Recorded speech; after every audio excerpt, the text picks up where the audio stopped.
o'clock. I'd like to call the meeting to order. Just to let you know, Jerry and Micah will not be in attendance this evening. They're both traveling, so we'll not wait for them. That would be good. Motion to approve minutes from 10/18/21. Motion. Second. All those in favor? Any changes or anything? No? Okay. Great. All right, jumping right to citizen comments. Anybody? I do. Thank you. So I was in Grants the other day, and there's a poster just as you come in the door made by students at school advertising their sweatshirt sale. It was great to see that, and just around the corner was Katie Reardon. Just as I walked in, and I said, "Oh my goodness, I just saw this poster." What a great thing for kids to be involved in the sale. And I looked at it again today when I went in, and the kid put the front and the back, so that was great. So she said to me that they want to get the kids involved, and I said, you know, what a greater way for them to learn some, you know, life skills, and you know, it needed to be neat, and it was, and so kudos to the kids, and it was great, it was cute, very cute. You can order one as well, so. Yeah. They have extra lean? Well,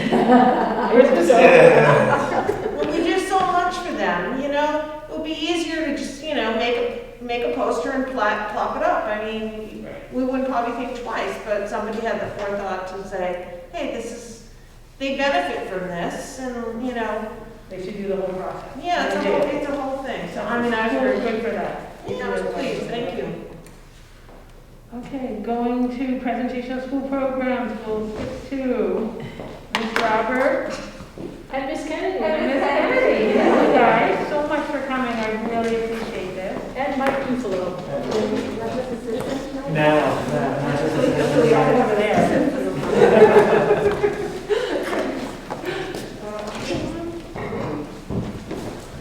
I think all of you know that Kennedy is our 2-3, Miss Kennedy is our 2-3 teacher, Margot is our 3-4 teacher, Mike is our Tin Mountain teacher, and that wrote a really cool grant that she might tell you us more about.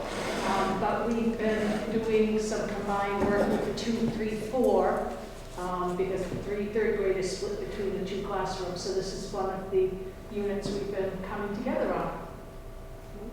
So. This is the 2-3-4. It's been a recent field trip this fall, hiking trip. And I guess we're going to introduce ourselves. As Gail said, I'm Margaret Robert. I teach 2nd and 3rd grade and work right next door to. And my name is Delaney Kennedy. I teach 3rd and 4th grade. And Mike, who I think. I'm Mike Ruffalo, and I'm the high school programs manager at Tin Mountain. And I know that Jackson Grammar is not a high school, but I have a vested interest in the grammar. Three vested interests in the grammar school. So yeah, I'll talk really briefly about the grant. So the Wild and Scenic Rivers Partnership Funding was a grant that was put out this summer by the River Network, which is a national organization based out of Boulder, Colorado, in the United States Forest Service. And as soon as I saw the grant, actually I was at a conservation meeting with Jeff Sires, and he let me know about it. And as soon as I heard about it, I contacted Gail, and very much to her credit, she immediately jumped on it and said, this is a great thing to go for. And so we pitched this kind of bigger place-based project to work across K-6, and we were very fortunate to get it. I should mention here that there were only 7 grants awarded through this funder this year, and we were the only ones in the entire eastern United States to get this grant. So we should feel good about it. The idea is to use the Wildcat River as a lens for learning through that K-6 grade, and really to try and connect students to their local place. So the lenses that we decided to would be water quality monitoring, landforms, wildlife, ecosystems, invasive species, erosion concerns and controls, land management practices, and then the community and private-public relationships. And so at that point, we decided to make the grant more interesting. We would bring on not only ourselves, Tin Mountain and JGS, but Upper Saco Valley Land Trust, the United States Forest Service, and the Jackson Conservation Commission, all as community partners. And so the short version is that this was a scaffolded place-based project to connect our human and natural communities. So through this grant, we were fortunate enough to really engage students through applied science. So we could actually go out to the Wildcat River and first make observations as a class, and then continue it with a field trip. For our field trip, we went from the source of the river to the mouth along the Wildcat River. We went to 3 different locations. And we went to the source, which was high up in the mountains. We went to Lord Kinsey's field, and then we went behind Flossie's, and we took data at each point. This is the both classes taking data at the source of the river. Did you all park at Prospect and go up?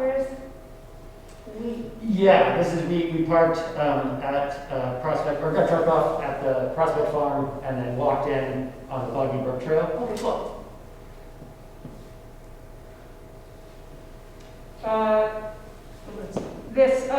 A big piece of this too was the community connections. So getting out and meeting here, they're talking with William Abbott from Upper Saco Valley Land Trust, talking with him about understanding easements, understanding conservation of land, understanding sort of being a citizen within the town. We also met with Jeff Sayers from Jackson Conservation Commission. This is down at the mouth where it meets the Ellis River. Took some measurements with him, but also heard from him about how citizens of Jackson protect the river, make sure that it's going to be here for us moving forward. And so, because our classes are 2, 3, and 3, 4, Margot and I wanted to really think about this bigger picture what the kids were getting. So when we came back, we went on field trips in 2 separate weeks, one after the other. And so when we came back, the students interviewed each other, and we felt like this was a really good way for them to reflect upon their data. Through reflecting and thinking about what they learned, they're really getting those communication skills with each other. They're collaborating, they're comparing and contrasting data, and connecting the information to a bigger picture. So what can we take from this field trip to use as we continue our learning in the community? We're going to give you a couple of glimpses. This is 2nd, 3rd, and 4th graders talking about their... I'm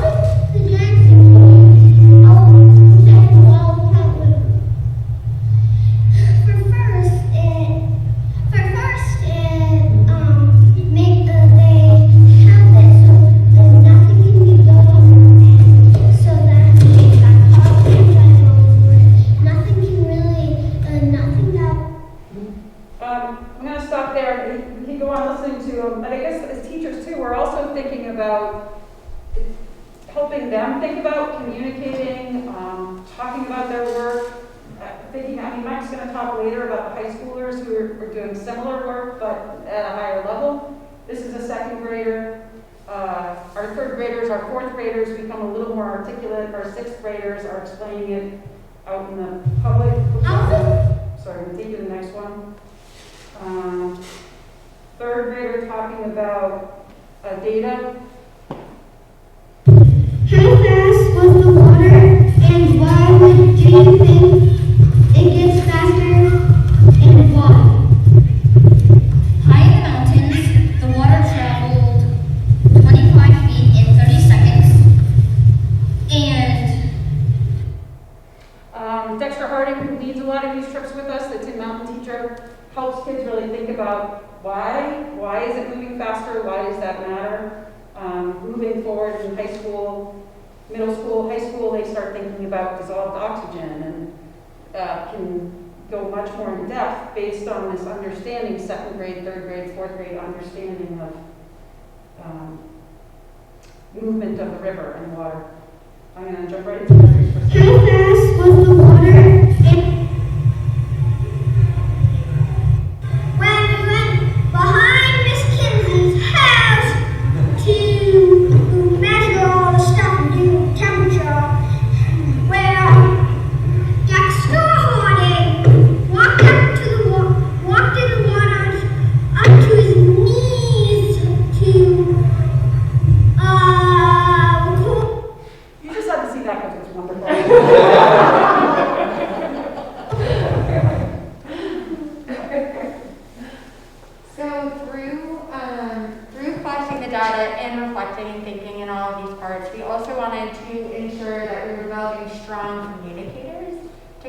what it is they learn. How can they,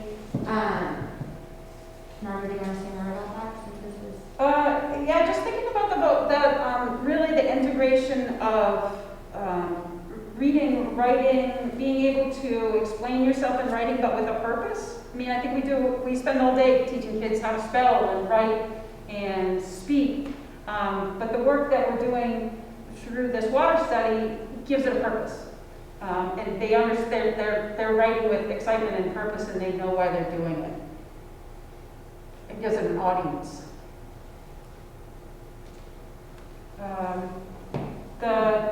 Just a couple of quick ones here. Citizen scientists. This is a student talking about the understanding why we need to protect the river. And I just also want to share with you.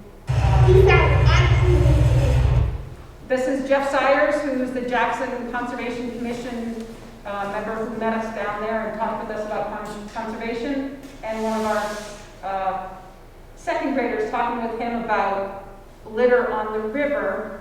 As you pointed out, Mike, this is something that is real work that's being done by scientists. What kind of water quality are we seeing? What kind of litter are we seeing change over time? So this is evil. Nothing was swimming in the water except these branches. Yeah.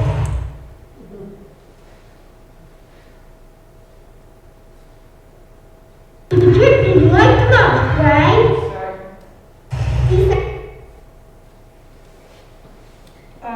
Mathematics, applied mathematics, we second, third, and fourth grade, there's a lot of math to be learned. There's a lot to understand about decimals and finding differences, and a project like this where we're actually measuring things and figuring out which one is bigger and gives kids a real reason to do it. This is just a quick glimpse into the classroom.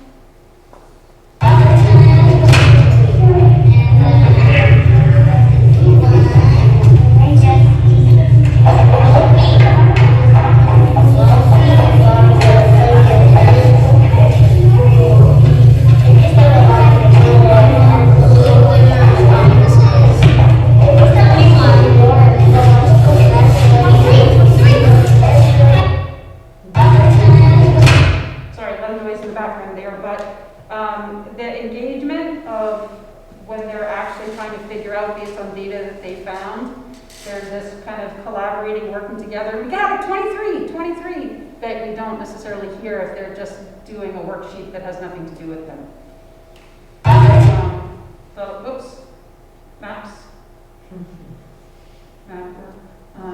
The one last piece that is the integrated arts. We are really, really lucky here at Jackson Grammar School to have music teacher, art teacher, who are musicians, artists. Our unified arts team is really strong. And they work with us all the time on what are you studying and how can we work on that. On the left is Lauren Leader working with students. Not this year, this is the photograph is from pre-COVID. But that kind of integrated work she does all the time. On the right is Carrie Scribner, who's our art teacher, working with kids down at the river on seeing the river through the lens of an artist. And the next slide you're going to see is second, third, and fourth grade paintings put to the music of second and third graders singing. So it's the music class combined with the art class.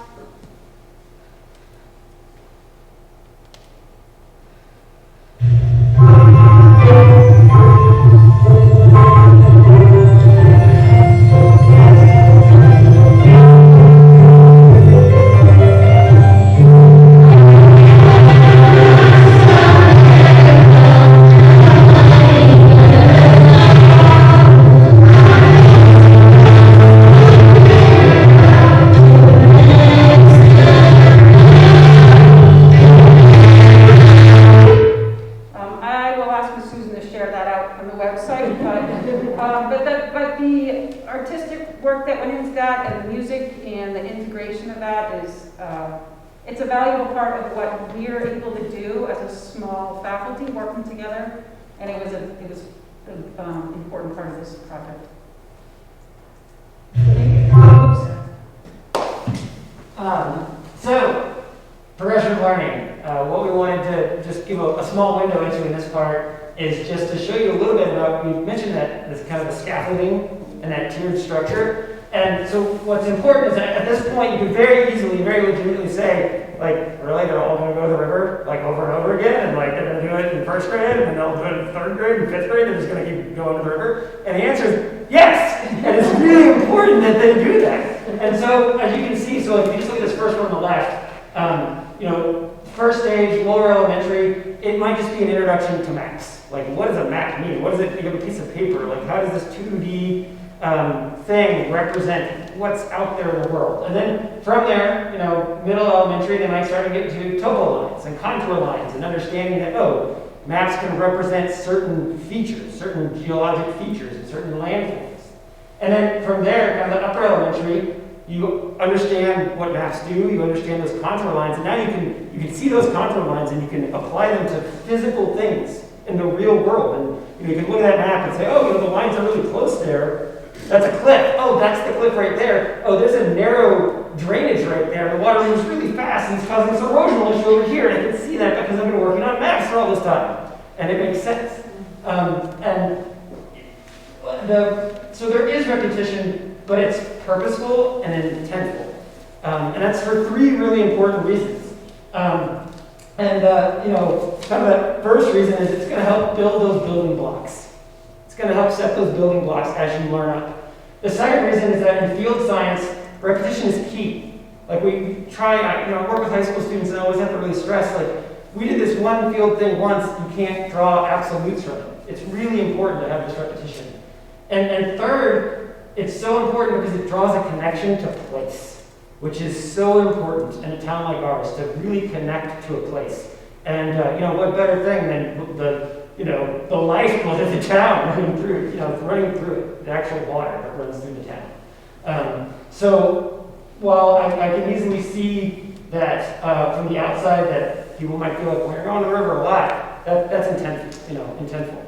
And hopefully people can start to see that progression as we move forward. I'm still going. That's you again, as we look forward to K-12, our kids going to the river again in middle school and again in high school. And these are pictures of high school students, not all ours, but some of our Jackson students in there. But Mike, we're going to talk about the. Yeah. So when I'm at Kennett High School, when I'm working with Mary Ann Burns or Chris Darling or Sierra Hopkins at the Mountain Valley Academy, we're doing these same things that the second graders are doing, that the third graders are doing, but we're doing them at a higher level of function, right? So we saw that picture or that video of that student saying, oh, you know, we didn't find any trash in the river. You know, we do those same things, but we may not be thinking about trash, we might be thinking about nitrates, we might be thinking about eutrophication, we might be thinking about biogeochemical cycling. So we're still doing those same things, but we're doing them at a different level and a very appropriate level. And really, when it comes down to it, I was thinking about this as I was driving down. And when it comes down to it, I see hundreds and hundreds of high school students in the course of a year through this 3-county area. And I can point out the ones that have had multidisciplinary, place-based projects. I can see it immediately. And it's not because you think like, oh, they are so much better at science or they love the outdoors. That's not it. What you find is a higher level of critical thinking, of problem solving, and really being able to make connections. That's the hardest thing, is to be able to show a kid, like, they learn this thing, they learn this, they learn this thing. How do they make those connections and put them together? And it's projects like these that help enable those connections and that critical thinking skills. So when they get to Kennett High School and we're trying to work on these upper level ideas, they have the skill sets and the background to help do that.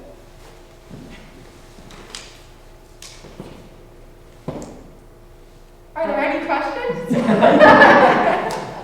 No, I was hoping for more parents to be here in the community to be here for this, but I'm blown away by all that you do every time that you guys do it, and I think the public speaking, to your point, Mike, I can tell the kids that come from this school, we have a lot more public speaking. Bartlett has even mentioned in the past that the Jackson kids that come, they are much more comfortable in scenarios like this when they get into the upper grades because we do these things here, because we make it an opportunity here. And I really appreciate all the things that you guys are doing and the effort you're putting in throughout all of the obstacles we've had of the past 2 years and before. So keep up the good work and the communication with the parents, and these things are amazing that you're doing, and we are clearly on the right path.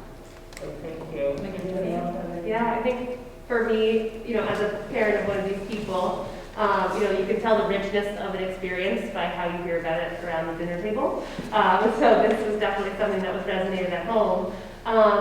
But just thinking about our strategic planning, our first meeting where we really brought ideas to the table, I feel like this is an example of you could literally take this project and pair it with every single thing that was meaningful to the community, and it hits them all, and it's really wonderful. And I love the kind of year after year growth as they grow. And as a kid, as a product of Tin Mountain myself, I can definitely say that as a young person, up until now, my personal experience with Tin Mountain gave me the lens that I had as a young person for our environment, almost entirely, until I got some other experiences out of the community. And so I think, yeah, it's amazing. It's so great. Thank you guys so much. I'm extremely impressed. I spent all my life in a classroom in Fairfield County, Connecticut, where, a traditional school with 3 second grades. As much as we did hands-on stuff, it was a project to take them on a field trip. And I've been watching here in the 5 years that I've lived here, how much of the outside that you're able to bring in. My husband and I joined Tin Mountain. One of the first things we did and see all the experiences, and I'm blown away by it. We never could have done this. We had all the kinds of money, to have. Money was never a problem. It's just putting all those kids on a bus. 20 couldn't go. We had to take 60. We did go to the beach and explore habitats. We had all of that.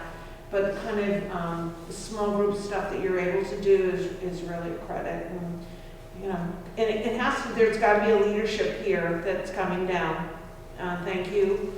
And it comes from somewhere up and allows you to do this.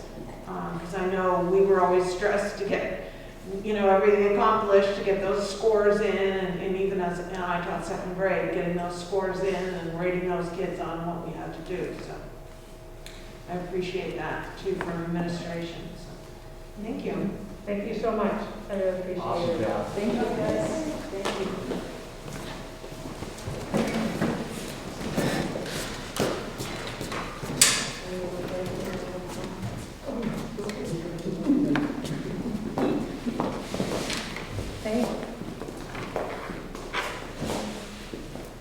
Any other FYI items in this section? Nope. No? All right, that was awesome, thank you. All right, old business, tuition contract. I know that there's a few of us on the board that are concerned about where we are in Jackson on this level as far as the lack of other people on the committee and moving forward. Jerry had some ideas on the committee. Him and I have not connected to talk about what his ideas were, but I know there's a meeting on December 2nd, correct? Yeah, we'll- And then I will be there, so I know that, we'll go over that. And I know I wanted to do a listening post, so we may have some more movement on this before we even get to our next school board meeting, is my goal. Did you want to say anything, Darlene, in this area? No, I sit there very lonely. I have my meeting posted on the post office wall. The meeting with me at my coffee at my house, but yeah. So hopefully I'll have some people to share. Bartlett has reached out to me and offered to have me in a conversation with them, so I do appreciate that. So I have nothing for B either. No, that's fine. Okay. So instructional issues, second reading and adoption of policies. I'm gonna go through these. I'm gonna make a motion to accept all, and we can vote on them individually. So motion to accept, second reading adoption of policies 1 through 10. Second? Thank you. All right, so we're gonna start with JCBAD, drug-free workplace. Motion. Do we have to make a motion for each of them? We just made a motion for all of them? And then we're gonna read each one off individually. Sure. Okay, so is everybody okay with the JCBAD? Yes. Okay. Move forward. Doing this right? Yeah, you're doing fine. You're doing fine. Yeah. Just I do read Bob. it and then ask if there are questions, then vote. ACE, You good. procedural safeguards, non-discrimination on the basis of handicap disability. No, all in favor? Okay. DBK, budget transfer authority. All in favor? Questions? No, good, all right. Funding proposals and applications, DD. We're all good. DG, depository of funds. Good. DIA, fund balances. All in favor? Just keep your hands up. DID, fixed assets inventories. Good on that one. EBCD, emergency closings. Oh, all right, that one got me. All those in favor, good? Okay. ECA, building and ground security. All right, we're Can gonna I ask a question about? Of course. 9 and 10? Yep. I think Jerry had a question because our staff members, it says the buildings would be closed during vacations and things of that nature, and our staff members often access the building, so there's nothing in those policies that would preclude them from coming and going freely. Yeah, these are the two that we kicked back after that meeting because based on like the Whitney and school and the way that our community comes and goes. And so, yeah, those ones got kicked back to that. Good, thank you. Okay. Yep. All right, all those in favor, ECA and ECAA, access to buildings. Moving on to B, consider first reading of policies. So these I'll just do individually. Motion KE, public complaints. Second, would be good. Second. Favor, moving on to second reading. Okay. JLF, reporting child abuse and neglect. Motion. Second. Okay. All those in favor? Okay. EEAA, video and audio surveillance on school property. Motion. Second. Approval. Okay, great.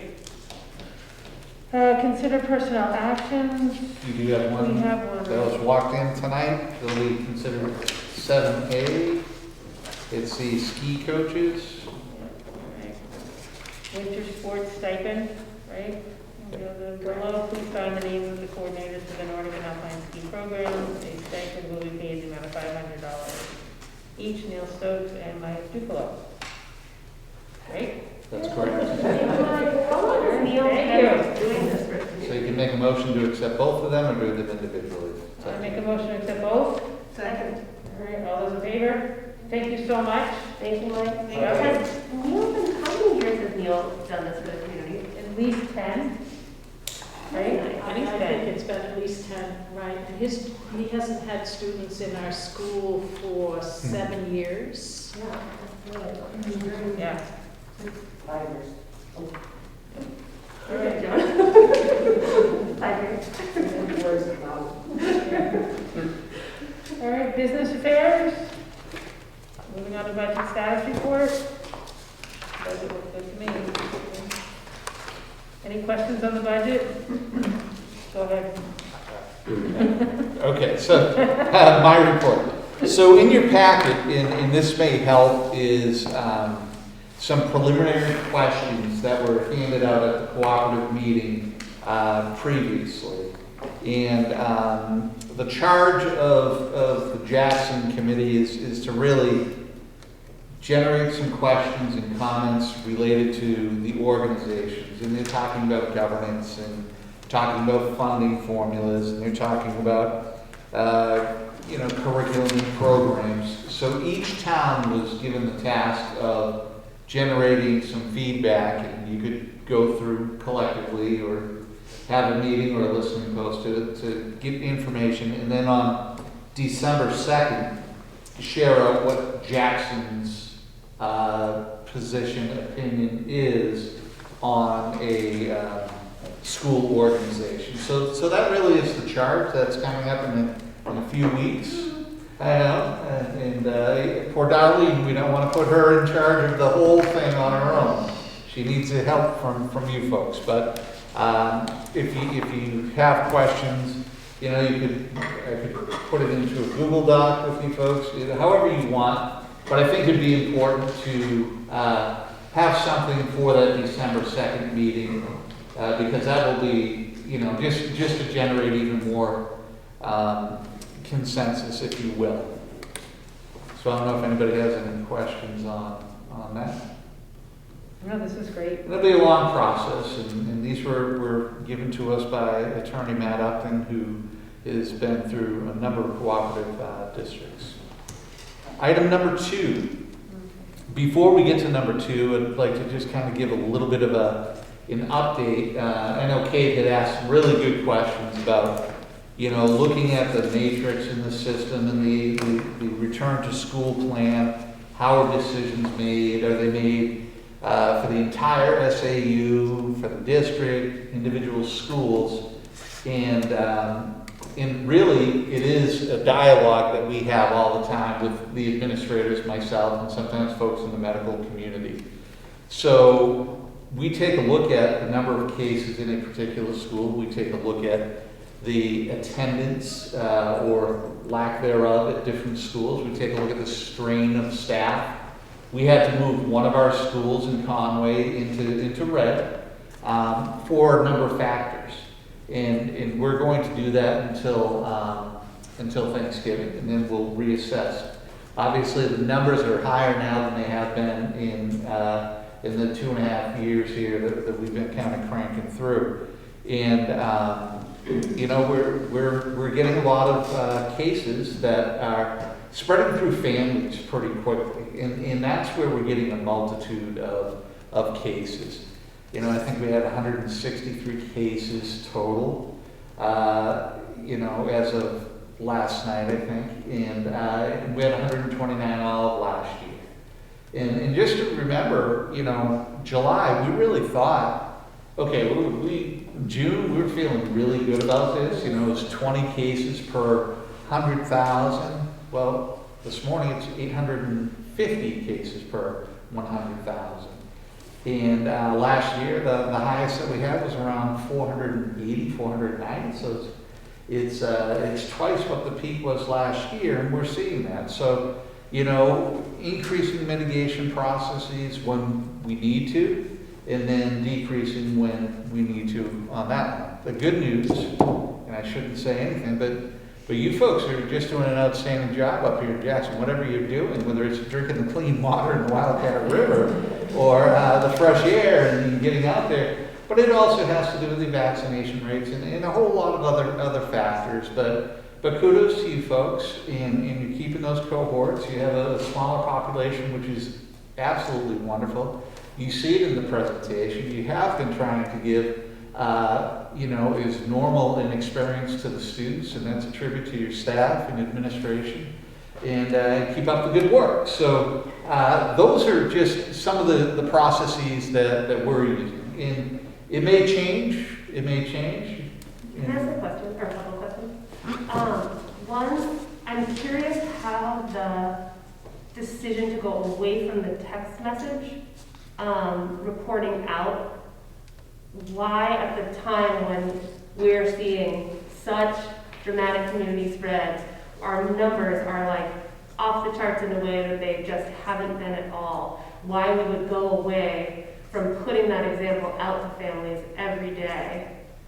And like follow-up question, I'm looking at the SAU website every day, and that grid isn't giving me a lot of information. I'm wondering how that's being handled, because I'm not seeing new cases. But I can't imagine that between Wednesday and Friday of last week, nothing changed, but maybe it didn't. So I'm wondering if you can speak to that. Yeah, sure. So part of it is that it is coming so fast and furious and it's coming at different times. We're trying to do it every day at about 3:30, 4 o'clock. And then there were a number of cases that were coming in later or people didn't update. So we weren't putting the accurate information out there. We also heard from a number of people who it's very anxiety-ridden for them to receive these notifications constantly being bombarded with it. So I understand there's a balance of interest, right? So There's an opt-out opportunity. Is there? Potentially. We're investigating. I did hear from a member of your community to look at that.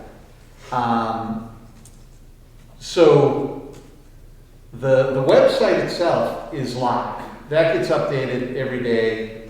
So what is, I have a spreadsheet. We can put a different spreadsheet that keeps track of, I usually do it on a weekly basis. So like I said, that's why I know we had 31 cases last week. We had 11 cases at the high school. We had X number of cases there. We could build in another, spreadsheet, if you will. We want to, we've been transparent, want people to get all the information, but we want to be respectful how that comes across as well. And, and I get it, it is, when you get bombarded with those ding, ding, dings, alerts, but other people want that. So we're trying to balance the interests of the two. And for families that are trying to make choices about the extracurricular activities they do with their families and participating in outside groups with children from other schools in the community, those factors matter. And for folks that are sitting on the fence potentially about the vaccine status of their child, knowing X number of children in their school, X number of children in the community today could be the incentive at the peak of the pandemic in our community that pushes those folks towards those vaccines, which I think is really meaningful in the community. And I think that decision making, a lot of things go into Jackson doing such a beautiful job, like the quality of the persistence of the education team and how dedicated everyone in the building has been is profoundly impressive. The vaccination rate of the community, the vaccination rate of the parents and the older kids and all of the things that go into it. But I think that also that information has also impacted our grammar school positively because folks say, you know what, I don't think we're gonna do Pee Wee hockey this year because, the town's really blowing up and maybe we'll step away from that this year or maybe we'll choose to do something outdoors instead, whatever it is. I think that information bodes well for everybody's outcome. So just for a point of clarity, just so that people understand, because, for example, Kennett High may have 12 active cases. That means over the past 10 days, that's what's considered an active case. So if tomorrow they get one case, but the quarantine ends for the other case, that number may stay the same. So that's what we can, probably, like I said, that weekly basis, we can have another spreadsheet on there and people can access that. Yeah. And I don't know what everyone's like, if you look at the New York Times metrics of how our community is deep, dark purple, and our spike in cases is so high. And we're you can open that page and New Hampshire's really up there. You don't have to travel Number down. 4 or 5 in the nation. You don't have to travel down to the States to find how we're doing, to find our county anymore. And so, I don't know, consistent pressure of the grammar school has been really impressive. And I'm just hopeful that all these kids get vaccinated soon. But I see that anxiety thing. I see that piece. I was reading it every day and, so if there's a way for people that are interested and that are looking and they can get it through the website, what they need is accurate information. And I get Kay's point too, that when I get the text message, it does make me say, oh, we still need to be vigilant. Can't really, gotta take care, I gotta watch my kid, right? She goes to high school, okay, what does she look like today? You know, what does she look like tomorrow? You can't go to school because you poked your eye out, looks like you have runny eyes, so, you know, those types of things. So I can see there's, And is there education happening in the community around if one person in your household tests positive, the protocol at which you assume in your household to eliminate or potentially improve the outcome of the entire family getting sick? Because all of that guidance is there, and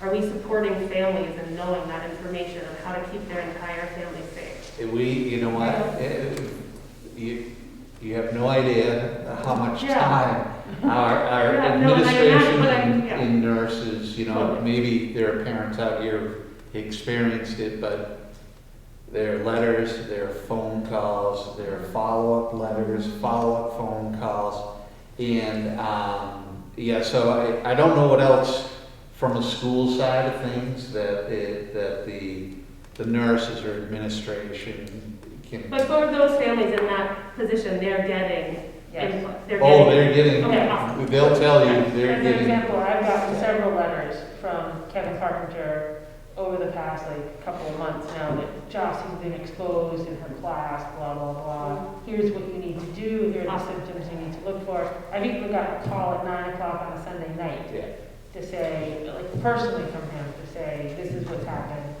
you know, blah, blah, blah. So And they go over everything with you And which is awesome. and give you all the things that you're supposed to do and look for and all the, without going over the HIPAA line. That's just And our nurses, I tell you, Yeah, they've really. just been, and they send home kids who, and, you know, I have to deal with some abusive people because, but they're doing, you know, I don't know what else, Pam, we talk constantly about getting more information to these folks. Our nurses are collaborating with their administrators and with our medical providers out in the community. There's a lot of communication. There's no hesitation if I call, Kevin calls, one of our principals or nurses calls a medical provider in the community. They pick up the phone, they talk to us, they work with parents. Our nurses and administrators are working above and beyond to make sure that we're helping out with this public health crisis. Which is a segue to the next part of the meeting here, SAS testing. So I know I'm going to defer to Pam here in a minute, and she has a few documents for you, and there's some on that bench back there for anybody else. So as we said, we want to increase as many mitigation strategies as possible. And one of those things is trying to detect COVID in asymptomatic places, right? And that's a piece. So I'll turn it over to Pam, and you can. So I gave you two handouts. One is frequently asked questions that we put together, the nurses and I put together so people could have an understanding. I think I printed off the Bartlett one because that was at the top of my list. So you can, take a look at that. The other thing I printed out for you was based on this past Wednesday, we started testing in Bartlett and all of our county schools. So, and we were a little hesitant about what that was going to look like, right, doing at all the schools. And in reality, the reason I left the calendar up top for you to see, or the schedule, was because they stuck to it and they were actually finished in Bartlett by 1:37. I got the text message, all good to go. On just this past Wednesday, we tested 242 asymptomatic people, students and staff. Out of those 242 people, we found one positive asymptomatic person, and we were able to get that person out of the school within the next day. So that was fantastic. The bottom half of that first sheet with the little table on it just tells you how many consents we have per school, plus the October count, so you can see, I know the last meeting you had, you were asking about percentage of enrollment at different schools. So you can see what that percentage of enrollment looks like. And then overall, we've had 4 weeks of testing. The first 3 weeks were just at Kennett High School. And then, as I said last week, was at all of Conway schools and Bartlett. So over those 4 weeks, we've tested we've run 517 tests, and we've had a positivity rate of 0.58%. So we've had 3 people found positive who we were able to isolate and remove from the school community so that they could be healthy and not spread. Yeah, how many people responded to us? Well, I just had sent the update to Pam. We put in our newsletter last week. If you did not respond, please do so that I can report the latest number. So we had 39 responses. That's staff and parents. The delineation on the survey wasn't effective in terms of letting me know exactly how many staff said yes or no, or how many parents said yes or no, but there were 27 responses that said yes, we would be tested, and 12 that said no, and that was 39 total responses. So we're gonna be on this then? Well, that's The up board, to you yes. all to make that decision. Yeah, I would That's something say- you'd like to do. With that amount of a response rate based on our population. Yeah, and I'll tell you, having been through it, I was going in with for anybody who's had these tests, I was going in and wincing, getting ready. But it's not nearly what you would get at, the old tests. And I had been sitting, some of our nurses at the elementary level in Conway were very hesitant. Like, why do this to kids? It's so invasive, it's uncomfortable. Kids are going to be crying, and I just said, let's just try it. We're going to try it for a day. This team was so phenomenal. I've seen them in the high school before, but I got to see them with the Conway elementary students. One woman was on the floor with a child, just like, you ready? And then the child held her hand with it. It's really not as invasive as I've heard some have had. And then there were a few kids who came up and then said, I'm not doing this. And it's like, fine, you'll sit down and wait for your friends. No pressure at all. And it does give us the opportunity to know what's going on and help make decisions outside of the school. The one last reason why I find it so important right now is if you are a close contact, you're recommended by CDC and by public health, Commissioner of Public Health, to be tested within 5 to 7 days. This way, parents don't have to leave work. They can just sign their child up for testing and get tested. We're looking at every Wednesday, so we won't have testing on Wednesday the 24th, but other than that, we'll be doing, every Wednesday during school. And we're signed up with UNH and Sturts Ambulance through the full school year, so. For Jackson, I feel like, just kind of loosely paying attention to community members and friends and people I know, I would gather that about 25%-ish of our 25% of our kids got vaccinated in the first week. And so when we move towards that second week of December, and they're past their second dose, when they're moving into this better space, hopefully, and then ultimately when parents and folks want to start having different conversations about protocols and all of that, I think just information and data isn't going to hurt us. And I like the voluntary aspect of it. And the peace of mind for the folks that are educating in the building who would not mind being, tested once a week for their own families and their students. So I'm for it. I mean, the reason we asked the parents and the staff is so that we would have one more data point, so that when we wanted to make decisions about moving away from some protocols that were in COVID, so that we could do back to somewhat normal, we had another data point that would support that we're okay to do that.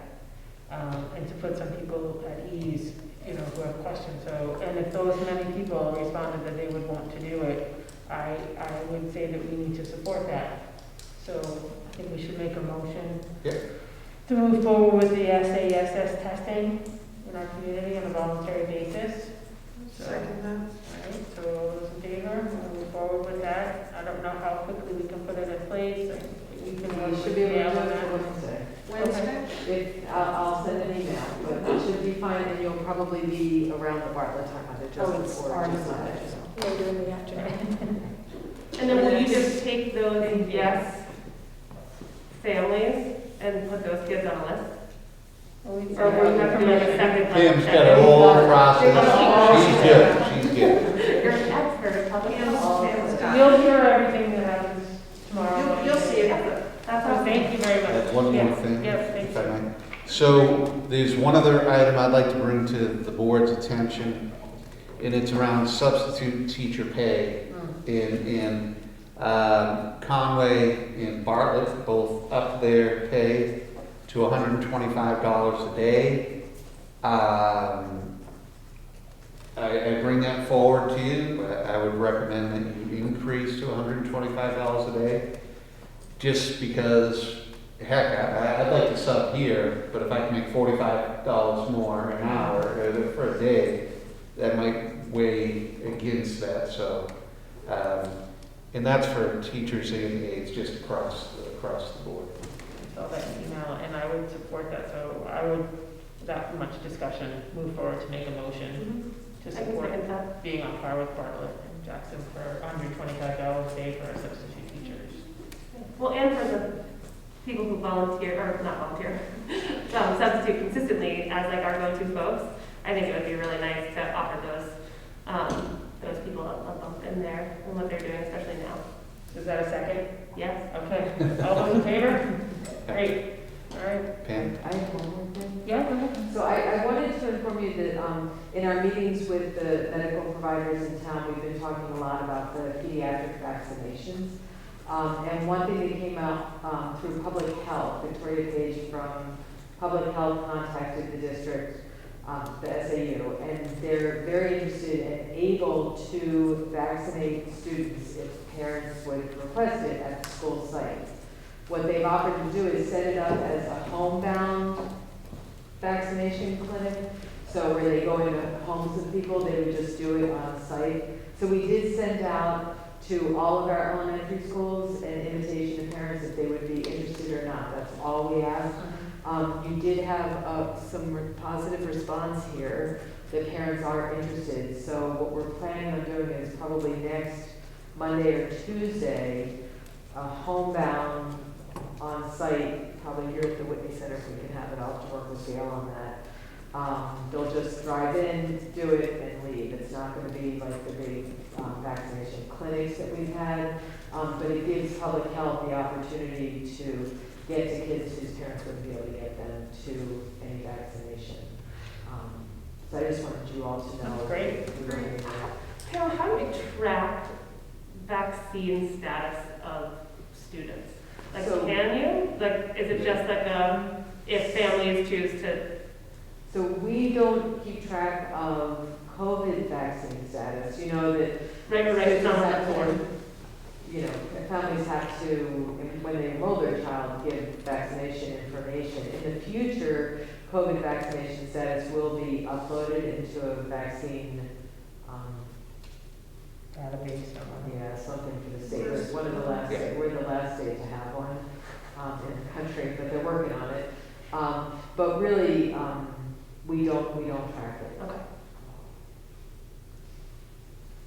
So as guidance comes out for like, 70% vaccinated in the school, mask, all that kind of stuff, we Public health would be able to provide that information. Okay. That's what we would look at.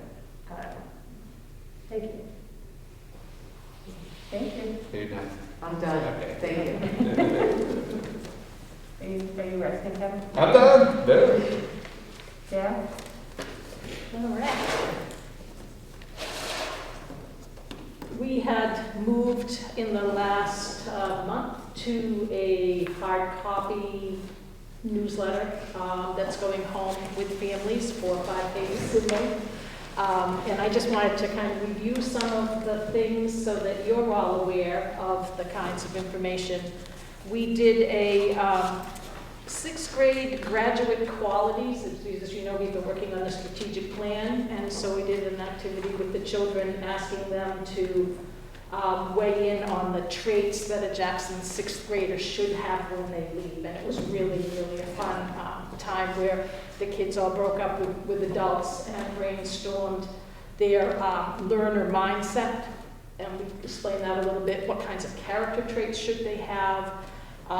What kinds of communication skills should they have?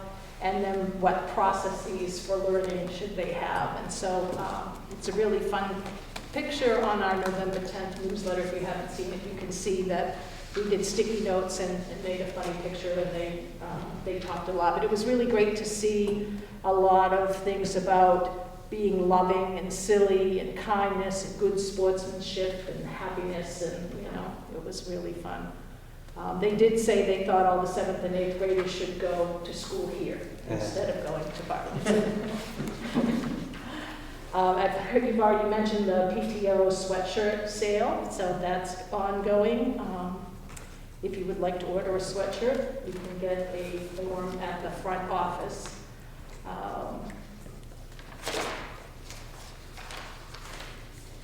The home and family coordinators from all of the schools have gotten together and done a virtual family series, and that's been fairly well attended, and also all of the guidance counselors have been working together on that, part of the greater SAU community.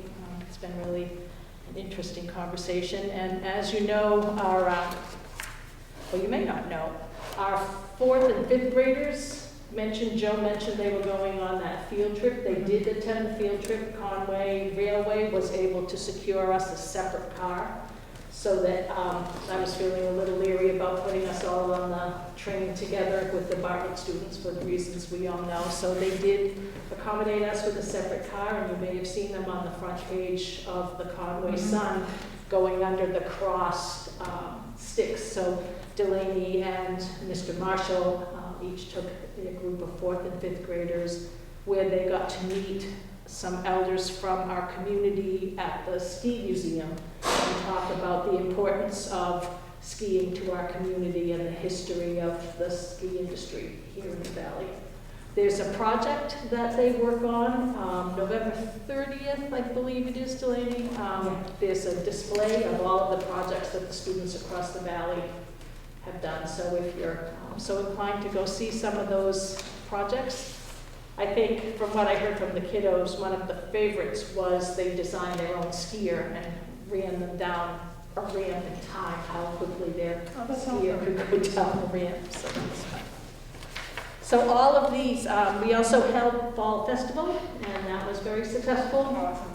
Yep, we made cider as usual, but it was a whole day of really fun fall events. We were really lucky that we had beautiful, beautiful weather, and family volunteers. Mike's wife was there, Yetta Glazer,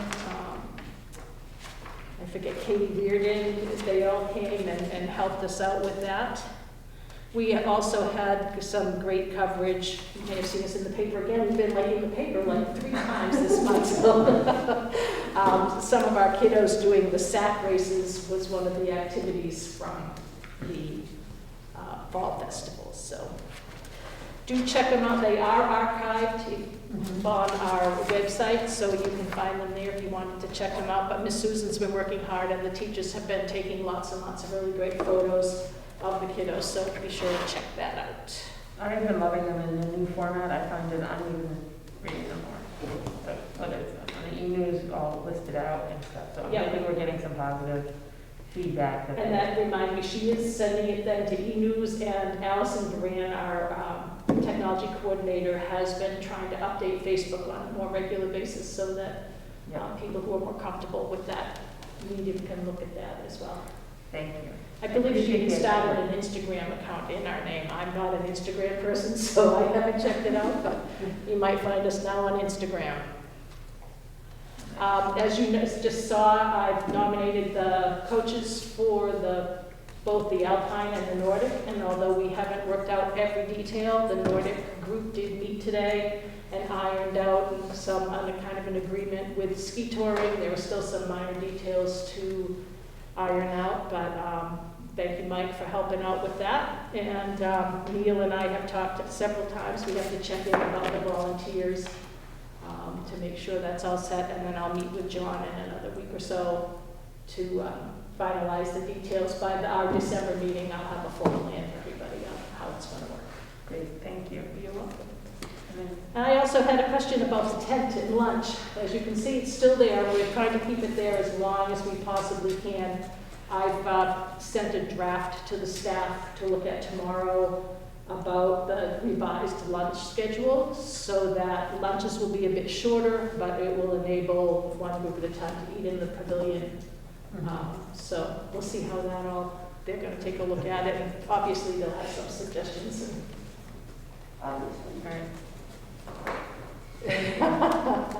Awesome.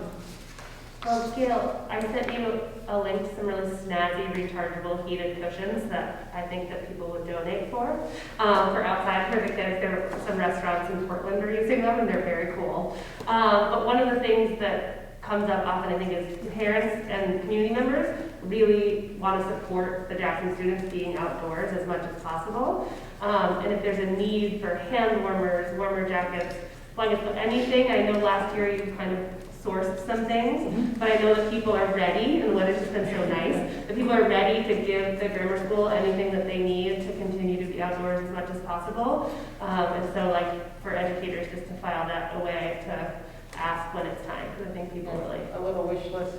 Thank you. We got a lot last year, so we do have a whole box full of gloves, fingerless gloves. Matter of fact, there's a really pretty white pair that I was thinking about scoffing for myself. And some sweatshirts, and of course, the PTO gave us the padded mats that they can sit on. So if you need anything else, just put it out in the newsletter as a wish list. We're never out of lack for volunteers and people willing to give us there, so we're very fortunate. Yeah. Thank you. Thank you.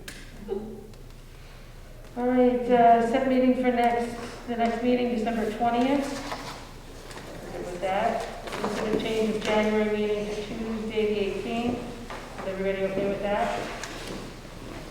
Kate, Darlene, you okay with that? Thank you guys for coming. Thank you. Thank you for everything. District meeting March 5th, 6:30, and time for budget hearing February 3rd. Is that right?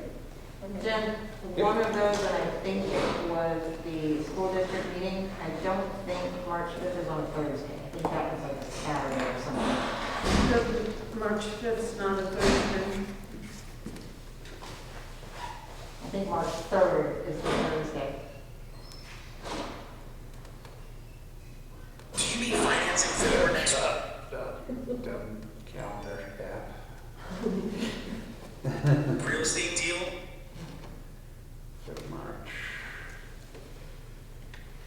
March 5th is a Friday. You're Saturday, you're right. We'll have to, it should be March 3rd. Okay. And that was which one?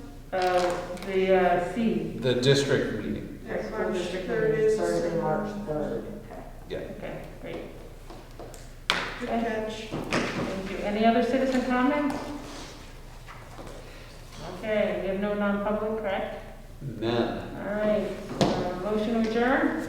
Motion. Second. Everybody. Thank you, guys. Gail, this child named Gus, who wrote his name.